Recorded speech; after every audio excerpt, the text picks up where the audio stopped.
Welcome to B2B No Bull. That's right, no double speaker gibberish, no talking heads. This is a safe place to talk about what you as professionals in the space can do to look like heroes to your bosses, make sales very happy, bring success to the organization, and that bottom line. Let's get started. Welcome to another exciting episode of B2B No Bull. Now, you'll know this, but we're the podcast who cuts through the jargon, cuts out the double speak, and we just get right to what marketers need to help them learn and grow in their jobs. So glad to have you here. And you're Liz Brohan. I am Liz Brohan. Yeah. Thank you, Mark Brohan. And I'm her brother, Mark. So we're here to have real conversations about challenges that keep B2B marketers up at night and maybe even, have a laugh or two. Absolutely. And today we have such an exciting episode that I think is going to surprise you in the best possible way. Because with us today is an individual who's an expert in astrology. Yep, you heard me right, astrology. And we're going to meet a tall, dark stranger. No, I've already met a tall, dark stranger. Okay, I got that one.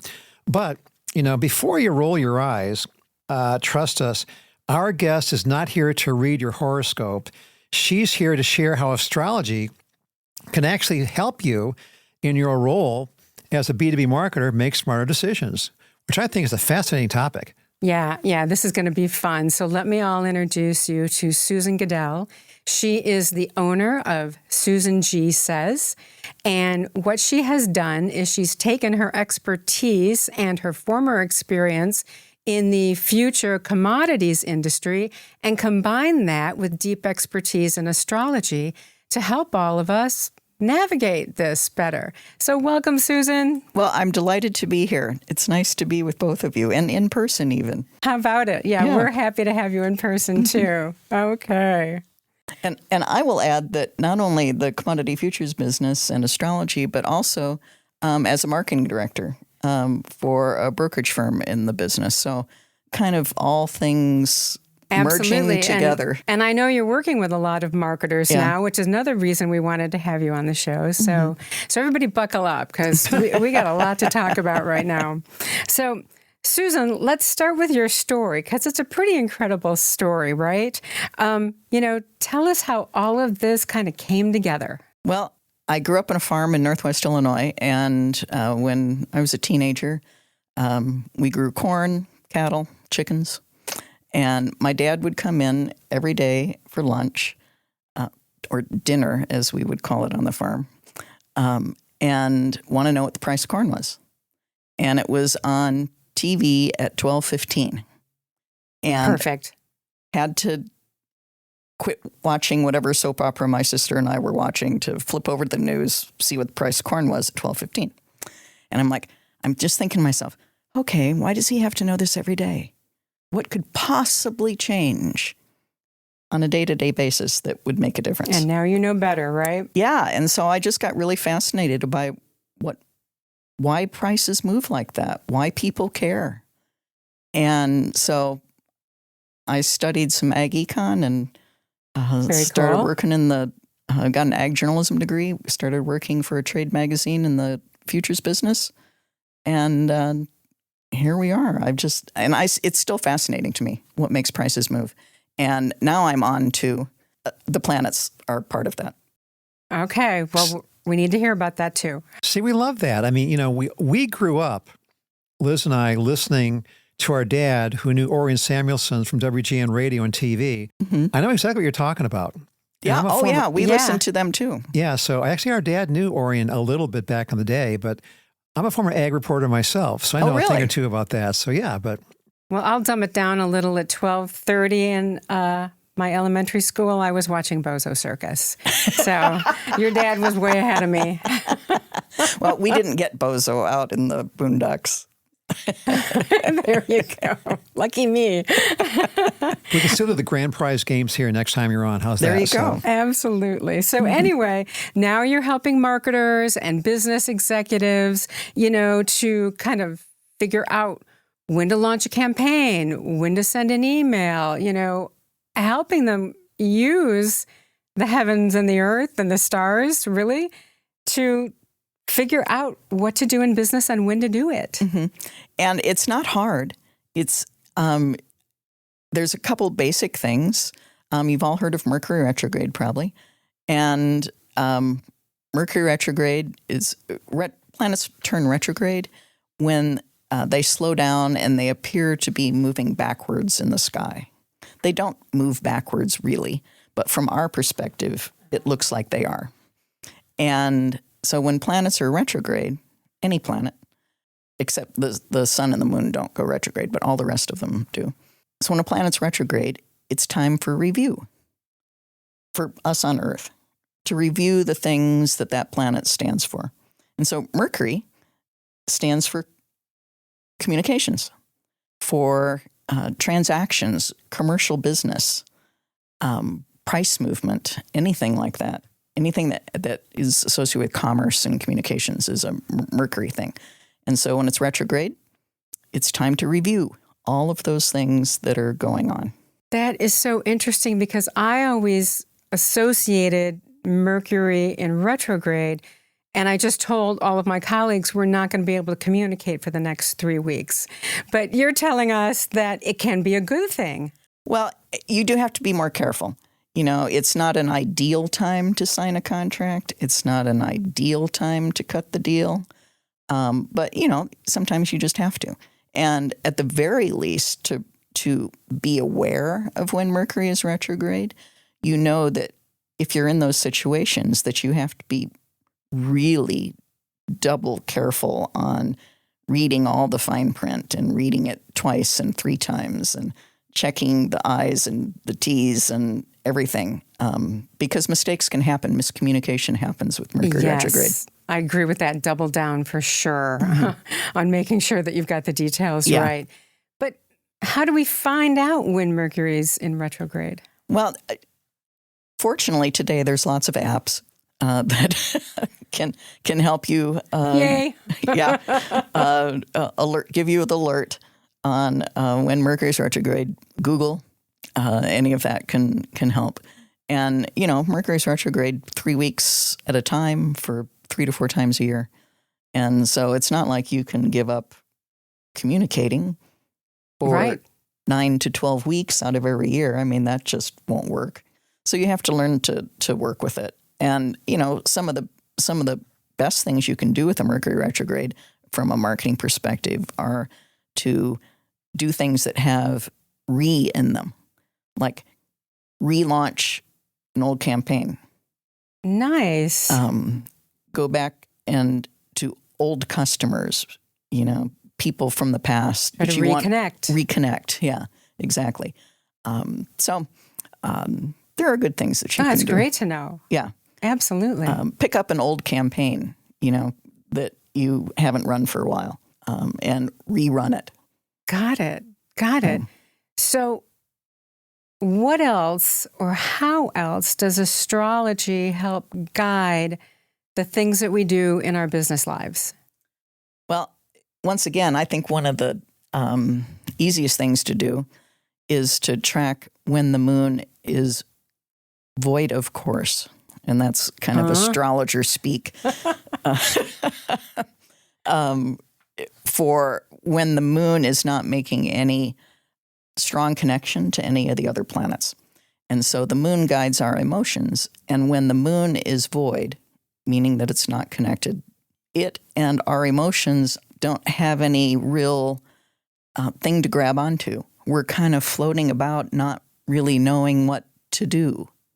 We aren't connected and grounded to some other something. And so when the moon is void, once again, and that happens every 2.5 days, maybe. Oh, wow. So a couple times a week, the moon can go void for 2 minutes at a time to 36 hours. Oh, my goodness. And once again, an app will help you figure out when those times are. But literally, I put them in my calendar. I'm old school. I have an old, paper calendar. And I highlight the times. And I do not schedule meetings then. I do not schedule anything of import. And as a writer, what I've discovered for myself is that I write really badly when the moon is void. And so I've just given up doing that. And because I would just have to go back and rewrite it and edit it over again. And so I'm like, well, I'm just not going to do that anymore. So there are some ties that bind here that we're hearing. I mean, we're talking about the moon, but, we're also going to kind of talk about millennials and open and market results and that kind of thing. So what's the tie in there, do you think, especially as it relates to the moon and millennials and marketing metrics that we all kind of look at for a living these days? Well, the moon is really interesting because it changes signs every 2.5 days in a month. It shifts our emotional status, emotional reaction every time it goes through a new sign. And so I did an experiment once with a client where we ran a subject line in a 50-50 test against their current best subject line. And we did a 50-50 test over 4 hours. And the one with the subject line that had been written to coordinate with the sign of the moon when it was released improved, lifted the previous best by 86%. Oh my gosh. And then it went to the full campaign and it lifted the open rate by 36% and net response by 33%. Are you all getting this? This is incredible. Yeah, it was eye-opening. It makes me want to test it too. Yeah. And for example, when the moon is in Cancer, a subject line that is about being comfy, cozy, nurturing. If it's in Capricorn, I want practical results. If it's in Virgo, I want details. If it's in Scorpio, I may have secrets. So like this 10 secrets to blah, blah, blah could do really well with the moon in Scorpio. Got it. So basically, school's open here. I mean, ignore the moon and you're leaving open rates on the table. And by the way, you're opening my eyes on Mercury. I thought Mercury was the beater car I was going to buy in college, but apparently there's more to it than that. So there you go. That too. So a minute ago, Mark brought up millennials. And I think you've told me this before, that younger generations are really into all this. Yeah, I get clients, and I speak with clients really only about their financial questions and lives. I get a lot of people, and increasing numbers, in their 20s and early 30s who see talking to a financial astrologer as just par for the course. Well, why wouldn't I? I use astrology for lots of other decisions in my life. I pay attention regularly. I'm interested in what to do about career and financial questions that I have. Why wouldn't I talk to a financial astrologer? I know. I just love it, you know? No, it seems very, very much a thing. I'm glad it's a thing. And now they're all going to be calling you about when to launch campaigns or reconnect with an old client. I mean, that's all good new news for them, in addition to the financial advice I'm sure you're giving them. So it kind of segues to, it's not just individuals who can use this knowledge, right? Oh, corporations can use it, right? Tell us about that. As a company, your company has a birth chart, just like you and I do.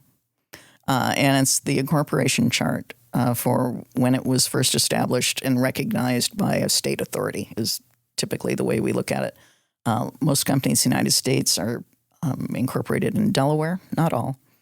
But you can find the date and time mostly, and certainly the state capital from whenever the company. So that's the birth chart. And then in my head, that company just becomes a person. Of course. It has personality traits that in marketing speak we say are keywords. Yep, they're keywords. Branding they're keywords. persona. Yeah, personas, yeah. And then you just, there's, you just look at a company as a person and see how the planets connecting with the chart as they go around the natal chart, interact with it, like little wheels on the, I always imagine it as the back side of a watch where the little wheels click in. And when they click in, you can look for something to happen. We seem to have kind of a Mercury theme going to our conversation so far. So I want to go a little big picture if we could. You talked about timing campaigns, launching websites, rebrands, but there's something called Mercury retrograde. What is that, and why should marketers care about that, do you think? Well, once again, the Mercury retrograde from a launch perspective, and for sure, I think even when you and I had worked together, Yes. way back when, I probably didn't know very much about astrology at the moment, but I knew enough not to launch a website that we were working on when Mercury is retrograde, because it introduces too many potential problems, miscommunication, bad code, mistakes, whatever. And there's a couple of really good examples in the corporate world. Edsel in the 1950s introduced the Edsel with Mercury retrograde. 1958, yeah. Yeah. And big hype. And lots of people came to the showroom apparently, but nobody bought the car. And they said it was misunderstood. The design of the car and what it was trying to do was misunderstood, which is like the perfect Mercury retrograde word for a car that was launched. A car, also Mercury oriented, to your point, Mark, under a Mercury retrograde. And so they gave it up. They lost, I don't know, a couple $1 billion No in kidding. today's world. Didn't survive. They didn't. The Edsel certainly didn't survive. And I got to tell everybody, I think I owe Susan an apology. When we were working together all those years ago, I remember rolling my eyes at the thought of not launching the website because we had it ready to go. And now I realize, oh, she might have been right. Well, and the upside to that, and believe me, we launched several websites when I was there. The upside is that we could be really specific about a date to hit, and we would hit it because there was no choice. You're in a fast-moving industry, yeah. Yeah, and particularly if we were going into a Mercury retrograde, we couldn't miss it because then we'd have to back it up and launch during a retrograde. I'm like, no, that's not happening. And so... A little bit of pressure, but we made it. Yeah. And so you look great when you can say, Absolutely. Here's the date. This is when we're doing it. And so tell us more about the use of astrology in corporate America, or corporate anywhere, really. You started to talk about, how you figure out when to do things, but what about annual planning? What about SWOT analysis? Mm-hmm. Well, we go back to the birth chart for the company. And just like you might see your personal astrologer on an annual basis around your birthday, maybe, to see what the next year might hold, you can do the same thing for the company that you're working for. Take a long-term view into the next year, see what, particularly the big outer planets, Jupiter, Saturn, Uranus, Neptune, Pluto might be doing in connection with your company's chart to see if that brings up anything that you need to capitalize on or be prepared to deal with. For example, if Jupiter is coming, Jupiter, the planet that expands everything and wants enormous success for everything it touches, when Jupiter comes up and is aligned, conjunct in astrologer speak, with the company's sun, huge opportunity for publicity, good public relations, big successes. And so you could plan a party, an event around the time that Jupiter is near the company's sun. All right, all you listeners, you heard that. You might have to back up the podcast and hear that again. But PR, social media, and absolutely. Experiential, huge for Jupiter. What's fascinating here, though, is I don't know a lot about astrology. I know enough about B2B marketing, unlike my sister who knows everything, to just be dangerous with it. But I can see the ties that really bind here. Emotionalism, behavioralism, impressions, that kind of thing. All of those go into what marketers look at to kind of measure what their customers, either individuals or businesses, want. I can see a real tie here. That's interesting. Yeah. And, as marketers, you're trying to capture the attention and emotions to create an emotional reaction in the people you're trying to reach. And certainly being aware of what the moon is doing can help with that, I think. Oh, that's great. And, I think you guys have both hit on a topic. You're starting to talk about the individual level. And so tell us a little bit about how astrology would affect team dynamics. Because, corporate America is all made up of Yes. groups of teams. And wouldn't it be nice if we could ask a birthday question on a form to get a job? Because that would make life a lot easier. For you. For anybody trying to build the team. Okay. Tell us more. Yeah.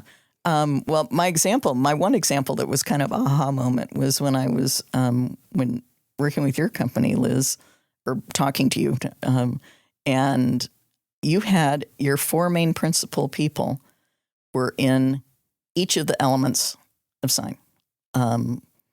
Your co-CEO was in fire. Yep.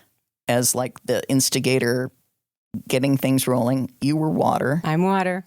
And you were the person who was, doing the making sure everybody was taken care of and all trying of to that. keep the waters calm. That sums my sister up. Yeah. Your creative director was in earth that got things done.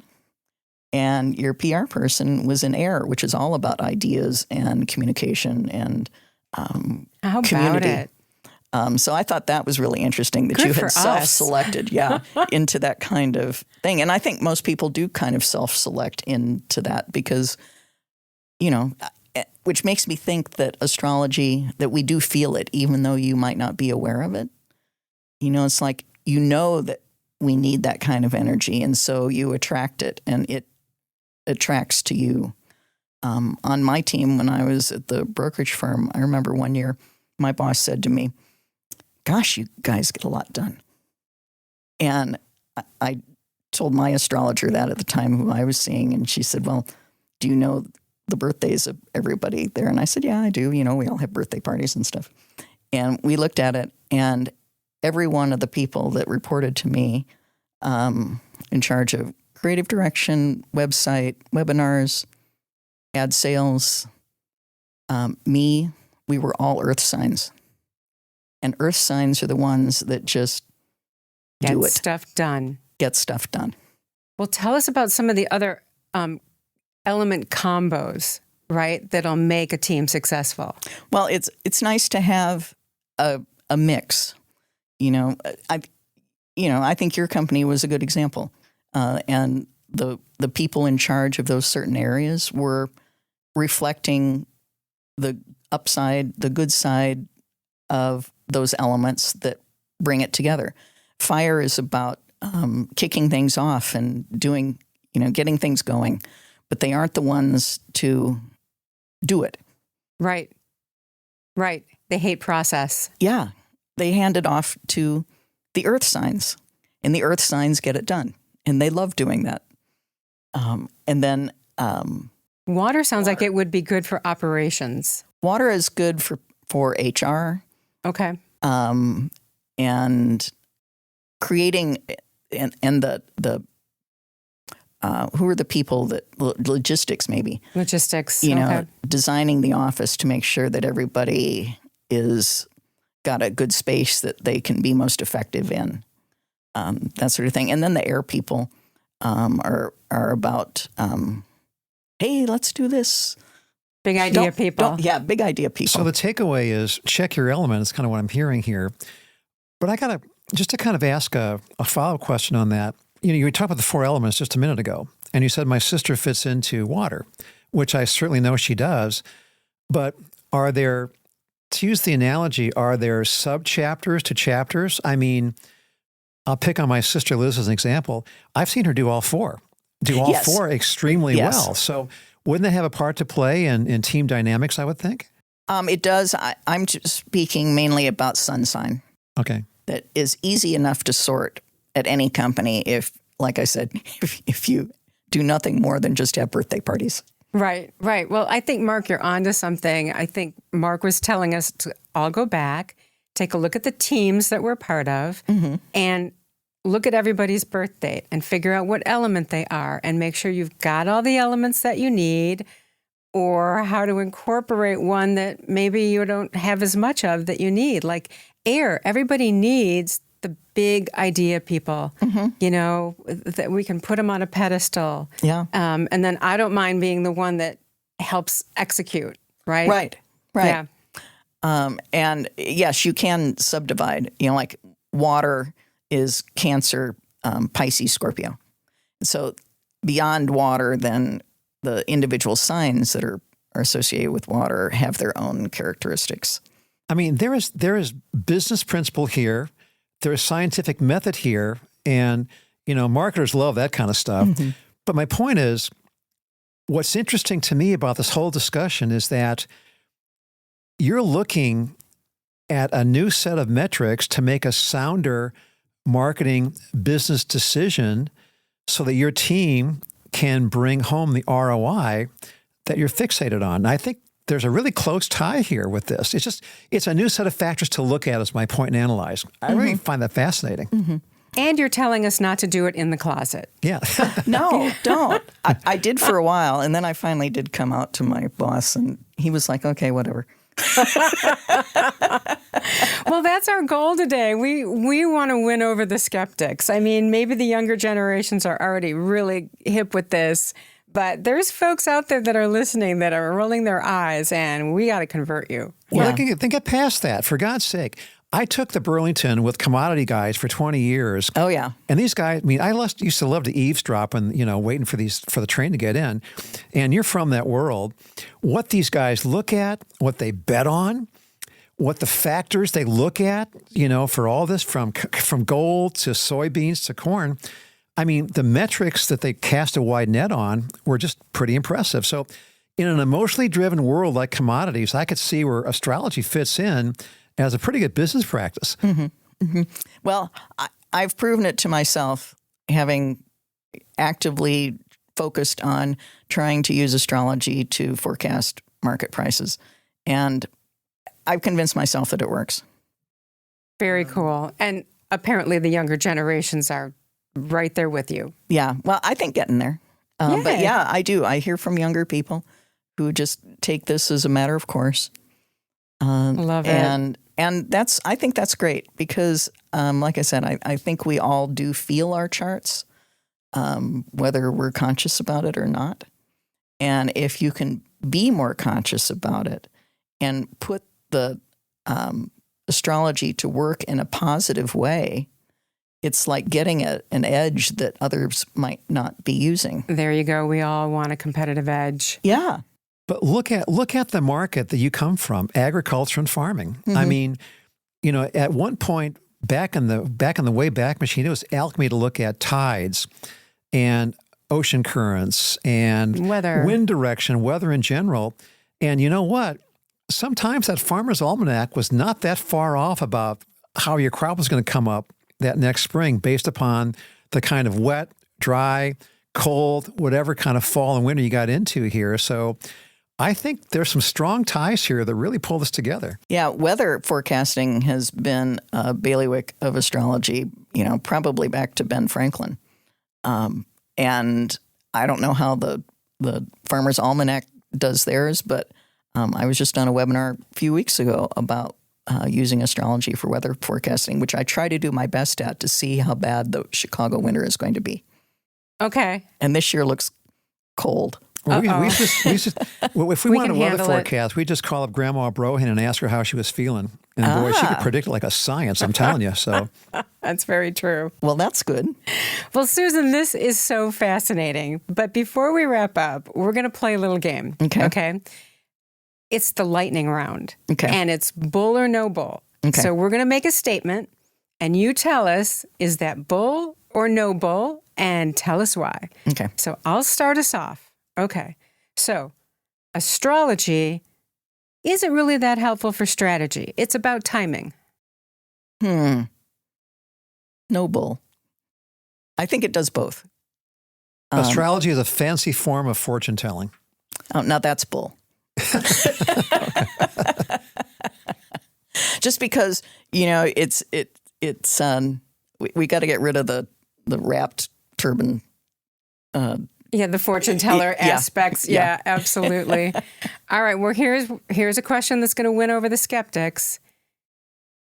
Your predictions based on astrology are more than 75% accurate.